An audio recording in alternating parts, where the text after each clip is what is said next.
முடியாது என்ற சொல்லை முடியாது ஆக்கியவள். காஞ்சிபுரம் அருகிலுள்ள ஒரு சிறிய கிராமத்தில் மீரா என்ற சிறுமி வாழ்ந்தாள். அவளது குடும்பம் மிகவும் எளிமையானது. தந்தை தினக்கூலி தொழிலாளி, தாய் வீட்டில் வேலைக்காரியாக இருந்தாள்.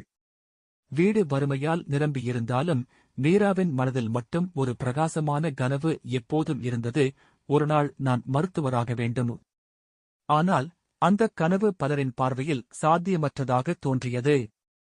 ஏழை குடும்பத்தில் பிறந்தவளுக்கு அது மிகப்பெரிய ஆசையாகவே இருந்தது. மருத்துவராக வேண்டுமா? அதற்கான படிப்பு எவ்வளவு செலவு தெரிஞ்சா?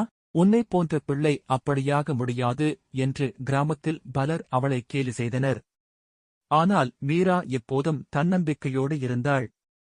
அவள் கூறினாள், நான் ஏழை என்பதால் முடியாது என்று யாரும் சொல்லக்கூடாது. எனக்கு உழைக்கும் மனசு இருக்கு. என் முயற்சியால் முடியாதது எதுவுமில்லை. அவள் பள்ளியில் கடுமையாக படித்தாள். விளையாட்டுக்காகவோ நேரம் கழிப்பதற்காகவோ ஒரு நிமிடம் கூட செலவழிக்கவில்லை. அவளது வாழ்க்கையே புத்தகங்களில் இருந்தது.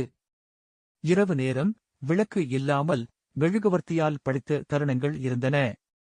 சோர்வு வந்த போதெல்லாம் அவள் மனதில் ஒரே சிந்தனை, நான் மருத்துவர் ஆக வேண்டும்.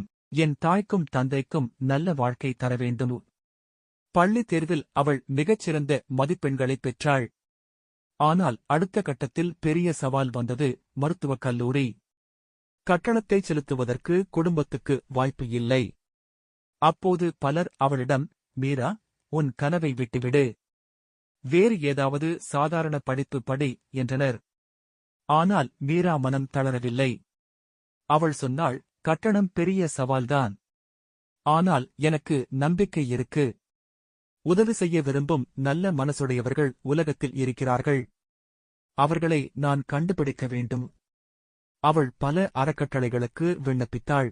உதவி கேட்டு கடிதங்கள் எழுதினாள். தினமும் நூலகம் போய் தகவல்கள் சேகரித்தாள். அவள் உழைப்பையும் மதிப்பெண்களையும் பார்த்து ஒரு கல்வி அறக்கட்டளை அவளுக்கு முழு உதவித்தொகையை வழங்கியது. அது அவளது வாழ்க்கையில் மிகப்பெரிய திருப்பமாக அமைந்தது. கல்லூரி வாழ்க்கையும் சவால்களால் நிரம்பியது. பணக்கார மாணவர்களுடன் சேர்ந்து படிக்கும்போது அவள் பல முறை தன்னை சின்னவளாக நினைத்தாள்.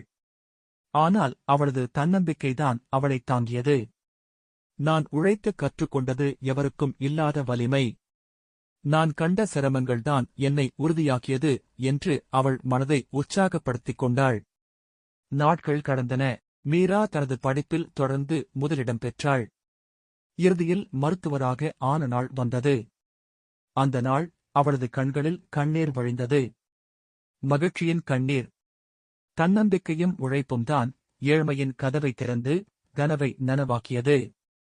மருத்துவராகி அவள் தனது கிராமத்திற்கே திரும்பி அங்கு மருத்துவமனை அமைத்தாள். ஒரு காலத்தில் முடியாது என்று சொன்னவர்கள் எல்லோரும் இப்போது அவளை வணங்கினர். மீரா தனது வாழ்க்கையால் உலகத்துக்கு கூறிய செய்தி, முடியாது என்ற சொல்லை முடியாது ஆக்கக்கூடிய சக்தி தன்னம்பிக்கையில்தான் உள்ளது. மனதில் நம்பிக்கை, உழைப்பில் உறுதி இருந்தால் எந்த உயரத்தையும் அடையலாம்.